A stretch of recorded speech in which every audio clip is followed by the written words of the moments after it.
வாங்க இன்றைக்கி நான் மீன் வாங்கியிருக்கேன். என்ன மீன் சொல்லி பார்த்துருவோமா? எறா தாங்க வாங்கியிருக்கேன். எறா வந்து 1 கிலோ 270 ரூபான்னு கொடுத்து வாங்கினேன். ஆனால் அவங்க வந்து 300 சொன்னாங்க. 1 கிலோவை வாங்கினா 270ன்னு சொன்னாங்க. அரை கிலோ வாங்கினா 150ன்னு சொன்னாங்க. நான் அதனால் 1 கிலோவை 270ன்னு சொல்லி வாங்கிட்டேன்.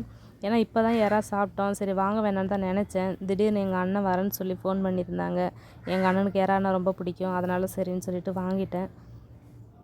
வெள்ளை எறா தாங்க, மீடியம் சைஸ் தான், ரொம்ப பெருசு இல்லை. நம்ம ஏற்கனவே வாங்கின எறா வந்து பெரிய சைஸ் எறா. ஆனால் அது 350 ரூபா கிலோ. இது வந்து 270 ரூபா. ரொம்ப குட்டியெல்லாம் இல்லைங்க, கரெக்டாக இருக்குது. மீடியம் சைஸ் தான் இது. க்ளீன் பண்ணிடலாம். இதை க்ளீன் பண்ணுறத விட அந்த முதுகில் இருக்கும் பார்த்திங்களா, ஒரு மாதிரி அழுக்கு மாதிரி, அது எடுக்கிறது தாங்க ரொம்ப கஷ்டம்.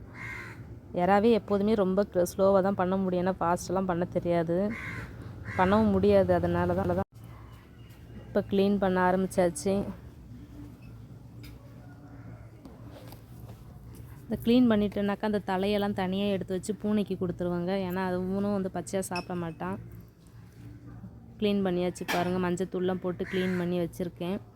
பூனைக்கு தனியாக அந்த தலையெல்லாம் பார்த்திங்கன்னா அதையும் எடுத்து க்ளீன் பண்ணி வச்சுருக்கேன். ஏன்னா அதுக்கும் வந்து நம்ம சாப்பிட்ற மாதிரி மீன் வறுத்து கொடுத்தா, இந்த மாதிரி யாராவையும் வந்து வறுத்து கொடுத்தா தாங்க சாப்பிடும். பச்சை சாப்பிட மாட்டேங்குது. அதுக்காக தாங்க இதெல்லாம் ரெடி பண்ணி வச்சுருக்கேன். அவ்வளோதாங்க. உங்களுக்கு பிடிச்சிருந்தா லைக் பண்ணுங்கள், மறக்காமல் சேனலை சப்ஸ்கிரைப் பண்ணுங்கள்.